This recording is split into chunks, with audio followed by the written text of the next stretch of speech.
Welcome back. I want to continue with Charlemagne and the Carolingian Empire here. I want to talk for a few minutes about external threats to Charlemagne's realm. To the south were a Germanic people, the Lombards, who occupied what today we would think of as northern Italy. He conquered them. In France and what we think of today as modern-day France and Western Germany, this area is dominated by the Franks, and this Frankish kingdom, of course, is Charlemagne's domain. Muslims approaching both in the west through Spain and France, along the North African rim, and then, of course, in the Balkans in the east, also pose an external threat. And the group that I want to spend a little more time with here are the Vikings. We're going to make a few remarks about the Vikings here. I find it very interesting. These Vikings are pagan raiders from Denmark, from Norway. They sort of burst on the scene in Western Europe at the end of the 8th century during Charlemagne's rule. At first, their targets were these coastal monasteries. They had easy access to them. The Vikings, of course, were a ship-bound people, and they could easily attack these monasteries. And of course, the monasteries held, some of them held quite a great deal of wealth, so there's a lot of plunder there for the Vikings. The first known raid, Viking raid, took place in England, on the east coast of England, there on the North Sea. Dates here, 793 of the Common Era. 6 years later, they raided the Frankish coast, prompting Charlemagne to put up coastal defenses to try to defend his realm against these Viking raiders. By the 1830s, the Vikings are sailing up the rivers into the Frankish kingdom, up the Rhine River, for instance.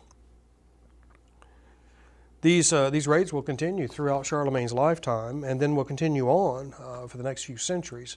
You remember, by the turn of the first millennium, these Vikings had ventured westward to Iceland, and then to Greenland, and then further west to Newfoundland, and what today we would call Canada, actually setting foot on the Western Hemisphere, 500 years before Columbus.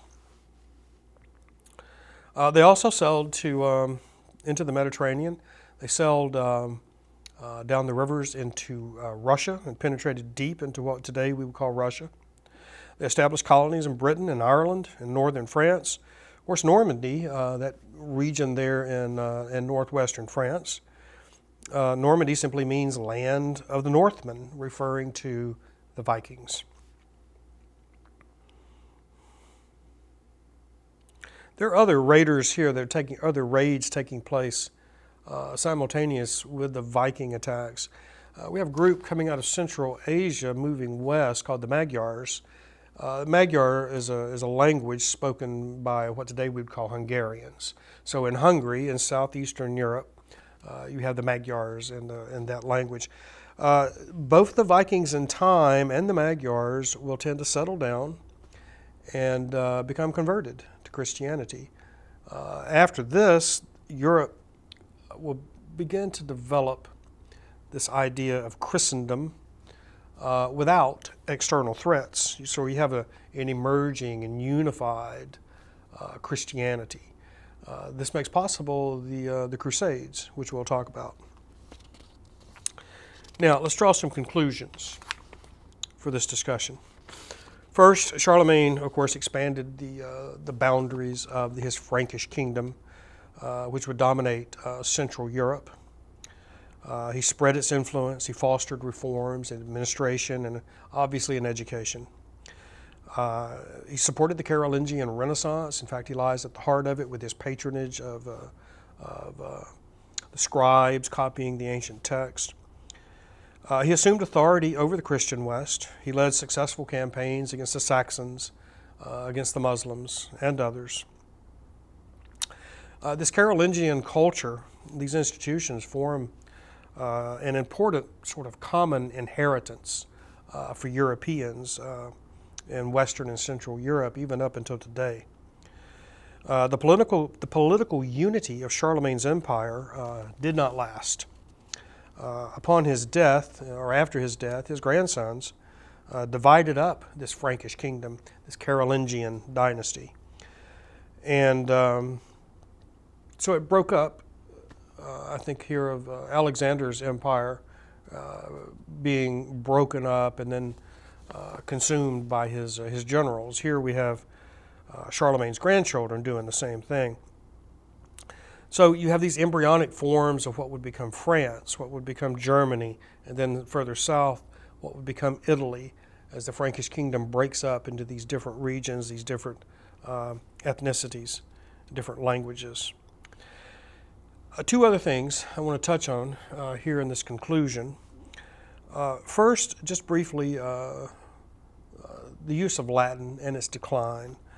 Latin was very much a language of the experts, sort of a literary language of the church and then of the governmental bureaucracy. It's a very precise administrative language, quite different from what everyone else spoke. This has a tendency to kill or diminish Latin over time. And again, you'll see the rise of vernacular languages as the use of Latin becomes more and more diminished. And of course, we'll see this with the Black Death in the 14th century.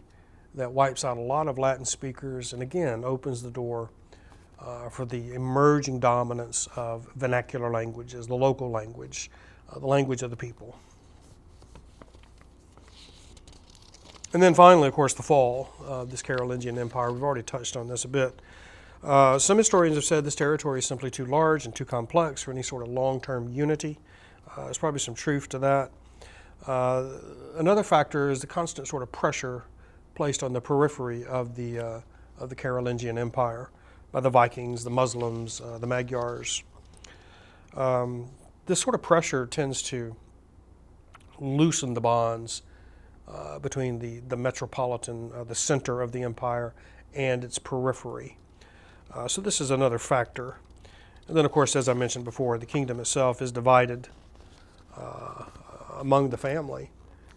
And in time, this will give rise to nationalisms, French and German and Italian.